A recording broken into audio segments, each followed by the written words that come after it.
أعوذ بالله من الشيطان الغوي اللعين الرجيم. بسم الله الرحمن الرحيم، وصلي اللهم على محمد وآله الطيبين الطاهرين. تتمة بحث أسباب طول البلاء وبحث الموت والقبر والبرزخ. عن ابن أبي يعفور قال: سمعت أبا عبد الله الصادق عليه السلام يقول: قال الله تعالى: إن العبد المؤمن من عبادي ليذنب الذنب العظيم مما يستوجب به عقوبتي في الدنيا. هذا الحديث 37 باب تعجيل وتمحيص عقوبة المؤمن من كتاب التمحيص للشيخ الثقة الجليل أبي علي محمد بن همام الإسكافي الكوفي.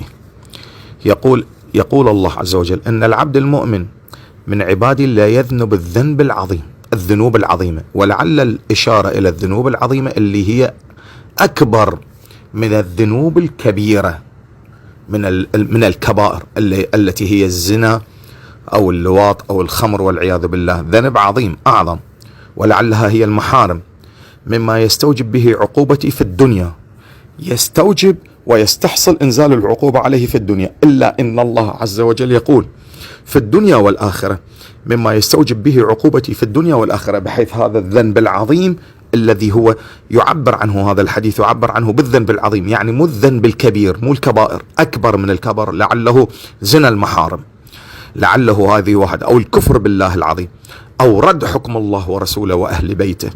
يقول: مما يستوجب به عقوبتي في الدنيا والآخرة. الآن العبد عندما أذنب هذا الذنب العظيم استوجب عقوبة الله عز وجل في الدنيا وفي الآخرة.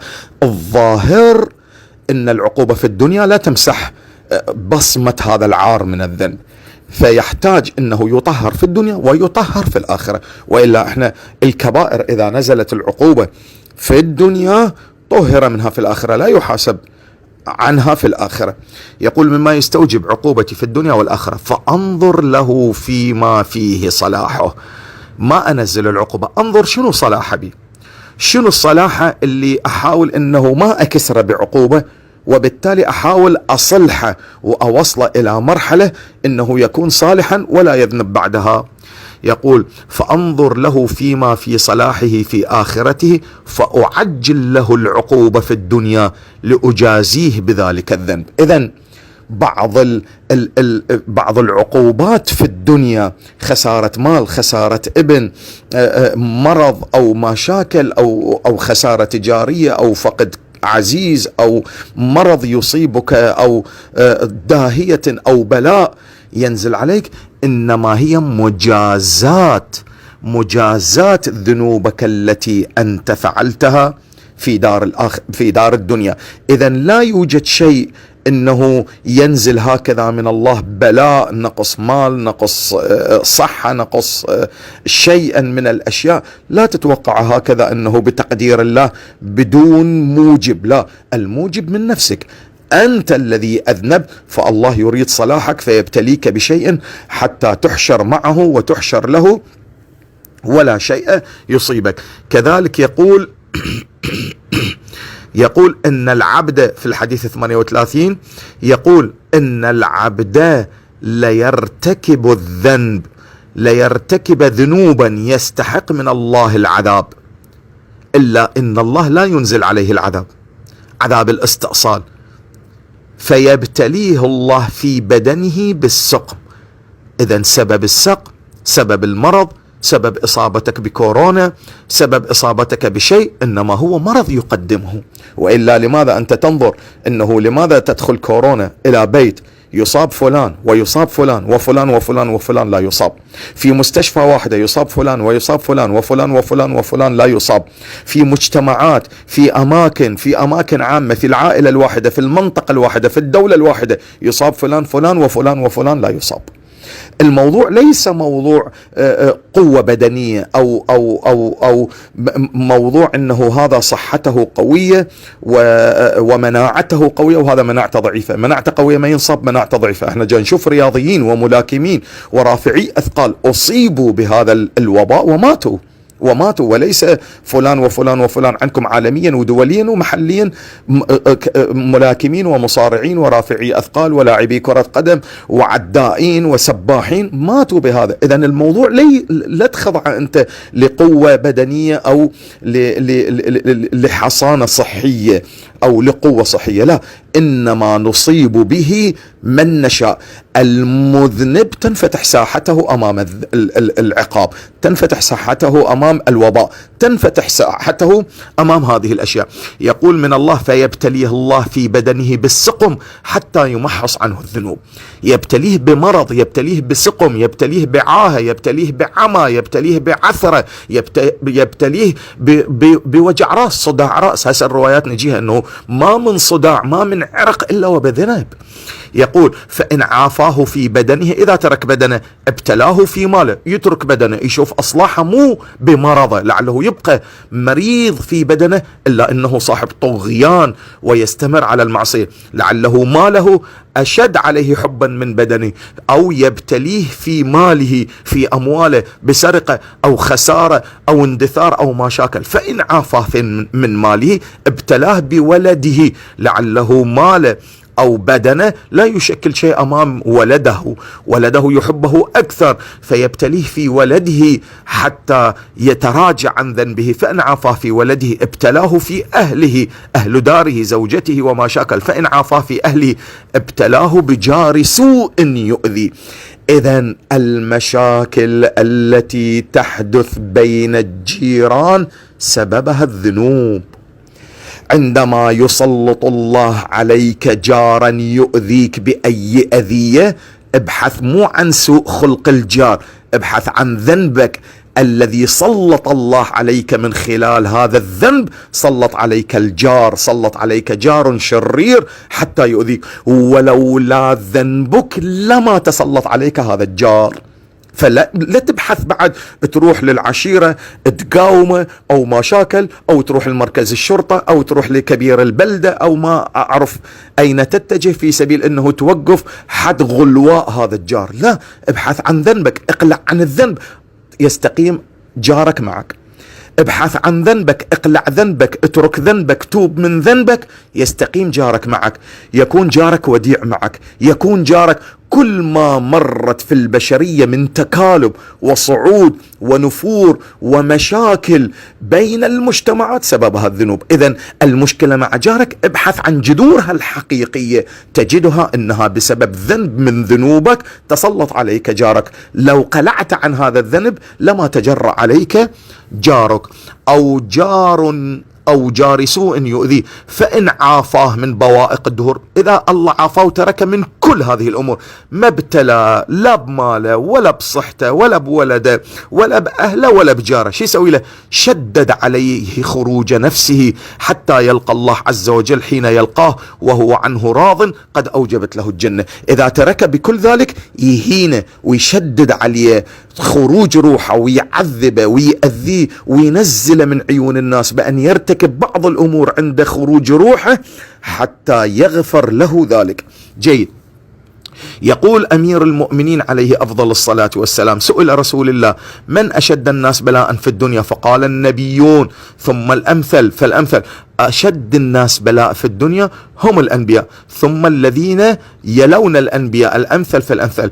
يبتلى المؤمن على قدر إيمانه وحسن عمله، فمن صح إيمانه وحسن عمله اشتد بلاؤه، ومن سخف إيمانه وضعف عمله قل بلاءه. جيد. في الحديث 41 يقول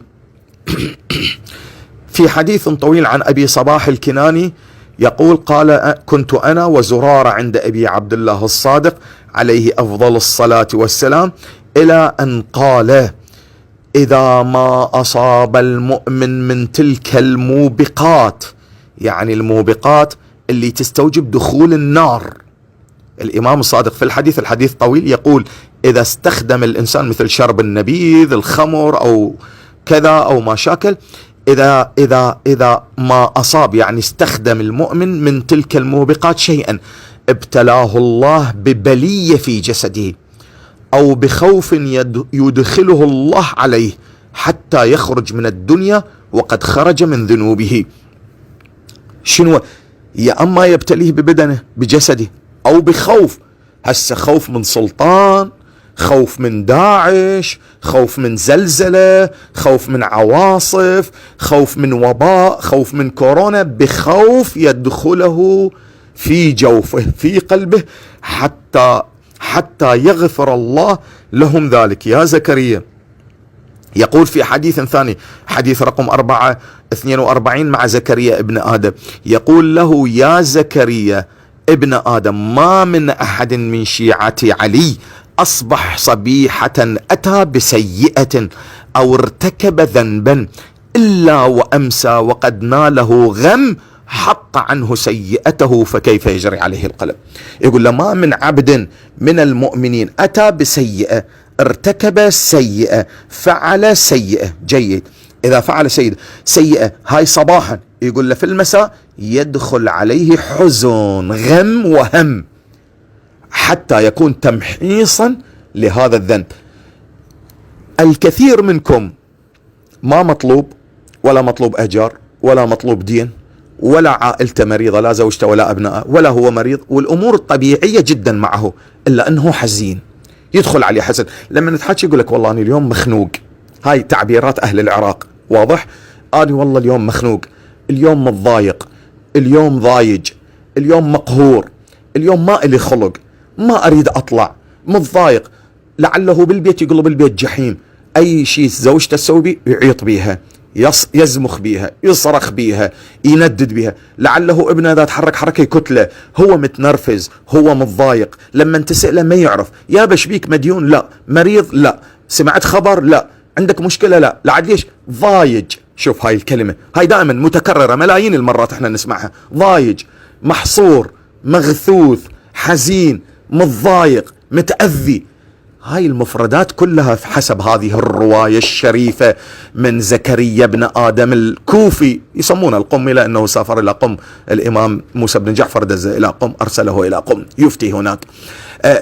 زكريا بن آدم في هذه الرواية، قول الإمام لزكريا بن آدم الكوفي العراقي، يقول له: إذا ارتكب ذنبا غته الله وأحزنه وغمه، أنزل عليه الغم. غم ما يعرف أصلا منين، هذا الغم والحزن ما يعرف مصدره منين، ما يعرف أساسه منين، ما يعرف مكانه منين، ما يعرف موفده منين.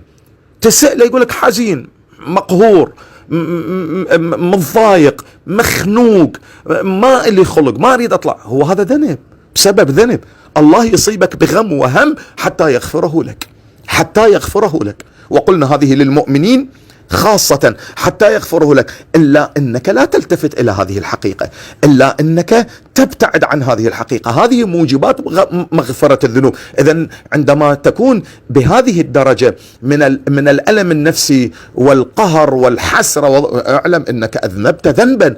إذن إذا تريد توخر هذه احنا الأعم الأغلب ضايج، يلا خلنا نطلع، خلنا نروح نشتري فد شيء، خلنا نفطر في بغداد، خلينا نروح نلعب كرة، أو نقعد على الشاطئ، أو نقعد في قهوة، أو نقعد في نادي، أو نروح نمارس كرة القدم، أو منها. لا، هاي كلها تبقى أنت حزين، وتبقى مقهور، وتبقى متضايق، وتبقى مخنوق، وتبقى مغموم ومهموم. علاجك فيك، انتبه أنك أذنبت ذنبا، عليك أن تستدرك هذا الذنب وتعرف هذا الذنب وتستغفر من هذا الذنب وتعاهد الله أن لا ترجع إلى هذا الذنب. ترجع حياتك طبيعية، ترجع حياتك طبيعية. جيد. الحديث الثاني في باب تعجيل عقوبة المؤمن، الجزء الثاني صفحة 444 من كتاب الإيمان والكفر للأصول الكافي. يقول عن الحكم بن عتيبة قال: قال أبو عبد الله الصادق عليه السلام: إن العبد إذا كثرت ذنوبه ولم يكن عنده من العمل ما يكفرها ابتلاه الله بالحزن ليكفرها. إذا العبد كثرت ذنوبه وبالجانب الثاني نزلت هسه احنا مو نقول الميزان كيلتين، ميزان كيلة الذنوب مالته نزلت، كيلة الحسنات ما عنده حسنات. هسه احنا مو نقول افعل الحسنات يذهبن السيئات، ان الحسنات يذهبن السيئات. هذا ما عنده حسنات، هو عنده 10 حسنات وعنده 40 ذنب. زين، هذا المفروض انه اذا الحسنات هواية توخر وتذهب بالسيئات، هذا سيئاته اكثر من حسناته. زين، لما تجي نقارن بين سيئاته وحسناته، سيئاته أكثر، وكفة سيئاته في الميزان تهبط تنزل، هي الثقيلة، حسناته قليلة. ماذا يفعل الله به؟ يقول إن العبد إذا كثرت ذنوبه ولم يكن عنده من العمل الصالح ما يكفرها ابتلاه الله بالحزن. أنا أجي لفلان أشوفه حزين مقهور معقوش، مثل ما يعبر العراقيين، معقوش وجهه مضايق، يلا تعال خلينا نطلعك، يلا امشي خلينا نوديك. هاي حالة يوميا آلاف المرات جاي يصير بالشباب العراقي، بالشباب المسلم، بجميع العالم ضايج. انتم ما ملتفتين إلى منشأ هذا الحزن، ما ملتفتين إلى منشأ وأساس تكوين هذا الحزن. منشأ تكوين هذا الحزن، أساس هذا الحزن أساسا بسبب ذنب مولاي، بسبب ذنوب أنت اقترفتها.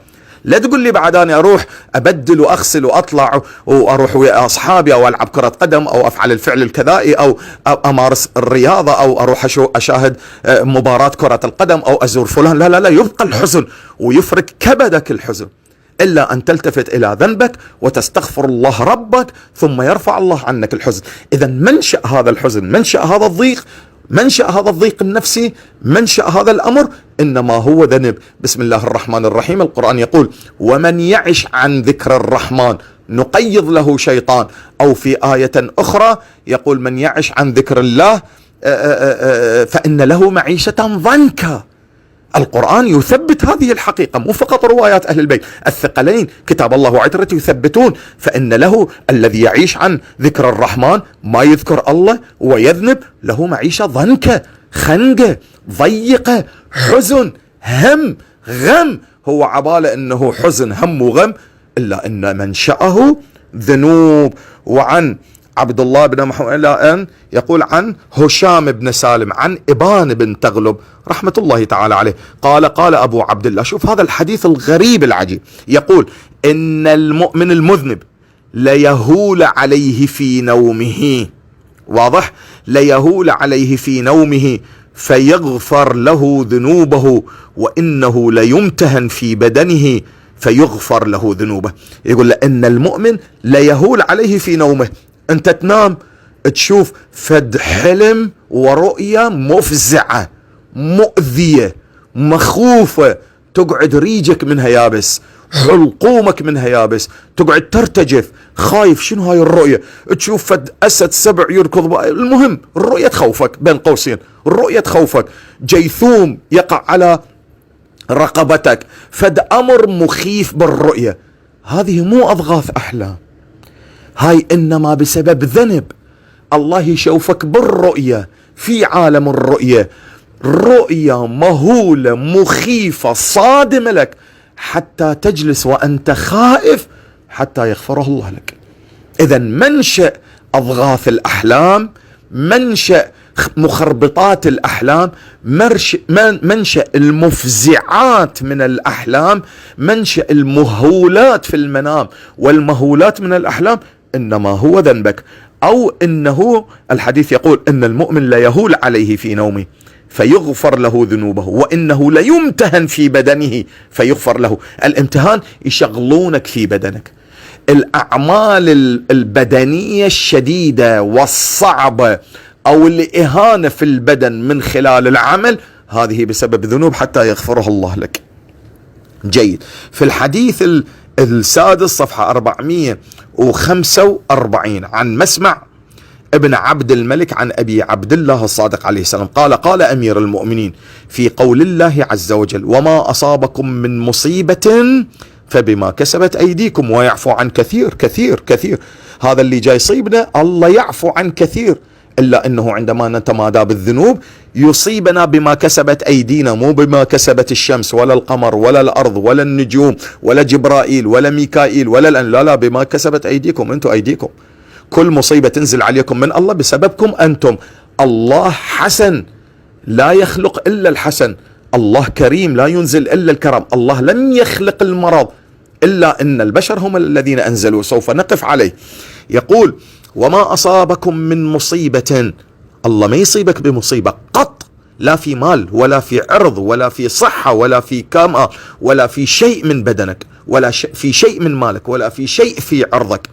وإنما المصيبة أنت التي تصنعها، أنت التي تنزلها، أنت الذي تجعلها تنزل بساحتك وتجول بساحتك. وما أصابكم من مصيبة فبما كسبت أيديكم ويعفو عن كثير. قال الله أكبر، قال ليس من التواء عرق، ليس من التواء عرق ولا نكبة حجر ولا عثرة قدم ولا خدش عود إلا بذنب ولما يعفو الله أكثر. يقول ليس من التواء عرق. الصداع يجي بسبب التواء عرق من العروق. أصلا الطب الحديث يقول جميع الأمراض بسبب العروق المنتشرة عند الإنسان. هذا العرق عندما يمتلئ ببخار الدم يقوم يضرب بالعصب، العصب العقلي، وبالتالي يسبب لك صداع. أي التواء عرق، التواء العرق من العروق يؤثر في الكلى، عرق من العروق المتصل بالكلى يؤثر بالكلى، عرق من العروق المتصل بالقلب يؤثر في مرض القلب، وكذلك البنكرياس، وكذلك المرارة وجميع بدن الإنسان. العلم الحديث يقول كل العروق المنتشرة في بدن الإنسان لها تأثير 99% بأمراض الإنسان. إذن هذه الأمراض أمير المؤمنين يقول ليس من التواء عرق ولا نكبة حجر. تمشي أنت ما تدري وضربت لك حجارة، ضربت لك حجر، ضربت لك بلوكة، ضربت لك رصيفة برجلك، انشلع ظفرك أو انجرحت رجلك أو عثرت أو وقعت أو كبوة أو عثرت وقعت، تارة أنت تقول القاع، تارة أنت تقول كذا، لا، هذه كلها بذنب. ولا عثرة قدم ولا خدش عود. عود يضربك برجلك، يجرحك، يخدشك، أو إبرة أو بسمار، أو يصيب تاير سيارتك، يصيب حذائك ويطب على إصبعك ويضربه، على رجلك، على إيدك، هاي كلها بذنب. وإحنا لما تصير عندنا هذه الأمور نباوع، ليش ذابين بسامير، ليش حاطين بسامير، ليش حاطين هذا الحجار هنا، ليش القاع مو عدله وقعت، ليش لا الله عز وجل يقدر بدون ذنب، وانت ما مذنب يبعدها عنك. الإنسان له معقبات من بين يديه ومن خلفه يحفظونه عن أمر الله. إذا أذنب ذنب الله يرفع هذه المعقبات، يرفع هذه الأحاديث التي سوف نأتي عليها إن شاء الله عن قريب، إنه الله يوحي إلى الملائكة التي تحفظ الإنسان ابتعدوا عنه. ربنا لماذا نبتعد عنه؟ لأنه يعمل بالمعاصي. يقول لهم لأنه يعمل بالمعاصي. فبما انه يعمل بالمعاصي تقوم يجيك حجارة تردمها، الوقعة مالتك ببساطة يجي بسمار عود يجرحك يخدشك كذا، هذه كلها بذنوبك. ليس من التواء عرق ولا نكبة حجر ولا عثرة قدم ولا خدش عود إلا بذنب ولما يعفو الله أكثر. الله يعفو لك مئات الذنوب إلا أنه يوقفك في ذنب. زين، إذا عثرة بذنب، التواء عرق بذنب، رفة عين بذنب، رفة حاجب بذنب، صداع بذنب، مرض بذنب، كورونا بذنب. أنت ليش تبعد كورونا؟ ليش تقول إنه كورونا هذا بلاء عم البشرية؟ إلى الآن البشرية ما ملتفتة، ما جاي تلتفت. مثل ما الإنسان اللي يعثر، الإنسان اللي يصيبه صداع، الإنسان يصيبه صداع يروح رأسة للبنادول، يشرب بنادول، يشرب براسيتول، يروح للطبيب يقول له هذا سنه يوجع، يروح للطبيب يقول له هذا سني يوجعتي. العثرة، النكبة، الصداع، كذلك كورونا. إلى الآن جاي نبحث عن الأسباب الطبيعية، ما بحثنا عن أسبابنا الداخلية. إحنا ما جاي نعرف وما جاي نوصل إلى مرحلة إن البلاء أنزلناه إحنا بفسقنا، بفجورنا، بمعاداتنا إلى الله عز وجل. وإلا شنو في كل الدول تقرر الدول زواج المثليين، ويقرون في برلمانياتهم ويرفعون مؤسسات كاملة ويرفعون علم المثليين، ويبدأ الرجل يخطب رجل ويروح يتناكح معه، والمرأة تتزوج المرأة. بل لم يكفهم ذلك، أقروا زواج الإنسان من الحيوان. الحيوان يتزوج المرأة، والمرأة تتزوج حيوان، الرجل يتزوج حيوان والحيوانة تتزوج رجل. وصارت عشرات حفلات الزفاف انه تلك المرأة المعروفة تزوجت كلب، الرياضية الفلانية تزوجت كلب، السباحة الألمانية تزوجت كلب، تزوجت خنزير، فلان تزوج دمية لعابة على شكل بشر. هذه كلها ذنوب. ايش تنتظر الله عز وجل؟ انت اذا بذنب الله يشبحك، اذا بذنب الله يسوي لك صداع، اذا بذنب الله يشبكك بمسمار او بخشبة او كذا في سبيل ينبهك قبل عذاب الاستئصال ويشيلك مثل قوم نوح. زين، فكيف اذا رجل تزوج برجل؟ كيف اذا امرأة تزوجت بامرأة؟ اذا امرأة تزوجت بحيوان؟ اذا رجل تزوج بحيوان؟ اذا مثليين، هذه علاوة على سياسة قهر الشعوب، سياسة إبعاد الدين عن الشعوب وعن حياة الشعوب، سياسة الربا، والأرض تئن بالذنوب. شي ينظر الله؟ طبيعي ينزل لك وباء، ولكن إلى الآن البشرية جاي تقول هذا الوباء من خلال أمور طبيعية، ما جاي نرجع لله، ما جاي نحاول نفكر إصلاح أمرنا مع الله عز وجل حتى يرفع عنا هذا الذنب. فمن عجل، يقول ولما يعفو الله أكثر، فمن عجل الله عقوبة ذنبه في الدنيا فإن الله عز وجل أجل وأكرم وأعظم من أن يعود في عقوبته في الآخرة. الله ينزل لك عقوبة في الدنيا حتى ما يعاقبك في الآخرة، وإن الله عز وجل لا يجمع عليك عقوبة الدنيا، جيد، وعقوبة الآخرة. وفي حديث عن موسى بن الوراق عن أبي جعفر الباقر عليه السلام قال رسول الله صلى الله عليه وآله وسلم: ما يزال الهم والغم بالمؤمن حتى ما يدع له ذنبا. لا يدع له ذنبا. ما زال الهم والغم بالمؤمن حتى لا يدع له ذنبا. هذا الهم والغم الذي قلنا سابقا، تصبح انت نايم. المشكلة هسه احنا نسألهم دائما: انت مديون؟ لا. خسران؟ لا. عندك مشكلة ويا زوجتك؟ لا. ابوك وامك؟ لا. اطفالك؟ ما عنده مشكلة. والله انا مخنوق، مهموم، مغموم. انت الى الان ما ملتفت انه هذه بسبب ذنوبك، وما ملتفت لرحمة الله الرحمن الرحيم انه جاي يصيبك بالهم والغم حتى يغفر لك ذنوبك. ايش قد كريم هذا السيد العظيم، ايش قد جليل هذا السيد العظيم، هذا الرب الكريم جاي يصيبك بهم وغم في سبيل تلتفت الى ذنوبك.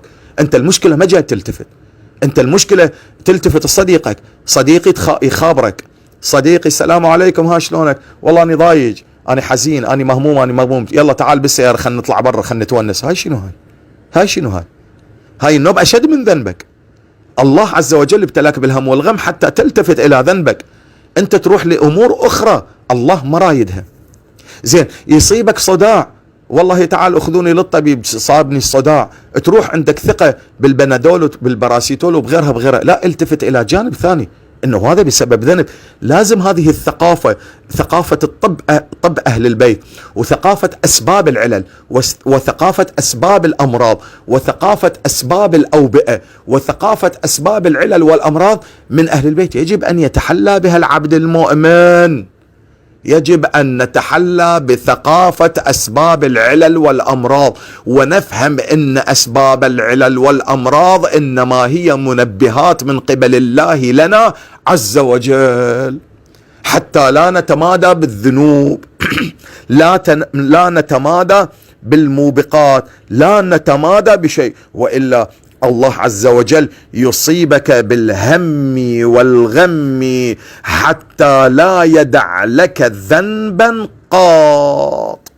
جيد، نأتي إلى حديث ونختم به هذه المحاضرة. عن أبي صباح الكناني قال: كنت عند أبي عبد الله فدخل عليه شيخ فقال: يا أبا عبد الله، أشكو إليك ولدي وعقوقهم وأخواني وجفاهم عند كبر سني. فقال أبو عبد الله: يا هذا، إن للحق دولة وللباطل دولة، وكل واحد منهما في دولة صاحبه ذليل، وإن أدنى ما يصيب المؤمن في دولة الباطل العقوق من ولده والجفاء من إخوانه. هذا الحديث ما نقدر نكمله، رحنا نطي شطر منه، وغدا إن شاء الله نطي الشطر الثاني. هذا جاي يشكو، يقول له: أنا كبر كبر سني، بلغت 70 80 90 سنة، كبرت. عندما كبرت أشكو إليك ولدي وعقوقهم وأخواني وجفاهم. ولدي عقوني وأخواني جفوني. أخواني هسه سواء الصلبيين أو الإيمانيين. الصلبيين الإخواني من أبويا وأمي، أو المؤمنين البقية وعقوق أولادي. الله عز وجل شو يقول له؟ الإمام الصادق سلام الله عليه شو يقول له؟ يقول له بسبب ذنب. هذه مهمة. والآن المجتمع العراقي والمجتمعات الإسلامية تشكو بشكل صريح وواضح من عقوق الأبناء. هسه بالله جفاء الأخوة اتركهم، المشاكل بين الأخوة احنا نشوف بين هذه المشاكل سببها الزوجة الفلانية، سببها الأم، لا هي كلها بسبب الذنوب. طيعوا الله، اعرفوا الله، الزوجة تعرف الله، الزوج يعرف الله، الكنة تعرف الله، الحماة والكنة هاي كلها تستقيم إذا كانوا يخافون الله ولا يذنبون ويعترفون بالله. أما إذا كل واحد مذنب اعتاد تصير بيناتهم هاي المشاكل. هذه على حدة. عقوق الابن، أي أب يشكو من عقوق ولده فليعلم أن هناك ذنبا اقترفه جرأ الولد أن يعق والده. الولد والابن ما جرأ لعقوق الوالد إلا بسبب ذنب الوالد، فلذلك الروايات تقول أيها الآباء عفوا تعف أبناءكم. أنت عف، أنت تريد تعبر، يعني أنت تريد تعود بناتك على العفة والشرف، تريد تعود أبنائك على العفة والشرف، أنت عف. أنت لا تبحث عن أعراض الناس، أنت لا تتابع أعراض الناس، أنت لا تنبش على أعراض الناس، أنت لا تزني، أنت لا تكذب، أنت لا تدوس فراش غيرك. مثل هذا اللي البارحة ذكرنا الحديث، اجى لرسول الله قال له إن هذه المرأة أوطأت فراشي غيري. دنج رسول الله قال له لعله أنت وطأت فراش عبد مسلم غيرك، أنت وطأت فراش غيرك إن وطأ فراشك، دست فراش غيرك إن داس فراشك. إذن شوف الأب لازم بيده، إذا تريد بناتك مؤمنات، أولادك مؤمنين لا يعصون الله عليك، أنت لا تعصي الله، أنت لا تزني حتى لا يزنون، أنت لا تكذب حتى لا يكذبون، أنت لا تسرق حتى لا يسرقون، أنت كون مع والديك بار أبنائك يبرونك. رسول الله يقول من بر والداه بره أبنائه، ومن عق والداه عقه أبنائه. أنت عاق لوالديك 100% أبنائك يعقونك. هذه نقطة، وتلك الأيام نداولها بين الناس. أنت تبحث عن أعراض المسلمين، الله يبحث عن عرضك. أنت تخون المسلمين كذلك تخان. فأنت إذا عفيت تعف أبنائك. إذن المسألة بدينة، لا تبقى تشكي إنه أبنائي فسقة، أبنائي ما يصلون، أبنائي يسوون كذا. شوف أنت شنو اللي مقدم لهم، شوف أنت شنو اللي مسوي لهم. زين تشوف إنه والله يا شيخنا أني أموال ما سارق وراتبي وجاي أوكلهم وكذا. شوف أنت الحقوق الشرعية والخمس ما جاي تعطيه، الزكاة ما جاي تعطيه. يجي يدخل المفضل ابن عمر الجعفي، كبره قده، عظيم من عظماء أهل البيت، يقول له يا ابن رسول الله دخل الزنا على العوائل الشيعية. أنا أعرف بعض العوائل الشيعية أبنائهم بناتهم بدأوا يزنون. قال له ما دخل لهم. شوف الله أكبر، لم يدخل الزنا في بيوتهم، لم يدخل الزنا فيهم إلا من طريق خمسنا أهل البيت. مانع خمسنا أهل البيت، أكله شرب حرام. زين الأب إذا يريد أن تكون بناته أو بناته أو أولاده في طاعة الله، عليه أن يكون هو في طاعة الله. عفوا تعفوا أبناءكم، عفوا عن أعراض المسلمين، يعفوا المسلمين عن أعراضكم. فلذلك ونختم، فلذلك الله عز وجل قلنا بعث موسى كليم الله. شكد كبير موسى سلام الله عليه، موسى والخضر لبناء جدار. الله أرسل نبي وأرسل ولي من أولياء الخضر، ونبي من أنبياء أو من أنبياء أولي العزم موسى، حتى يبني الجدار. علل الله عز وجل في القرآن بناء الجدار شنو؟ قال له لأن جوا كنز، وهذول أطفال 2 بعدهم قاصرين ردناهم يبلغون ويكبرون ويستخرجوا كنزهم. ليش؟ سبب حفظ الكنز لهؤلاء الأطفال.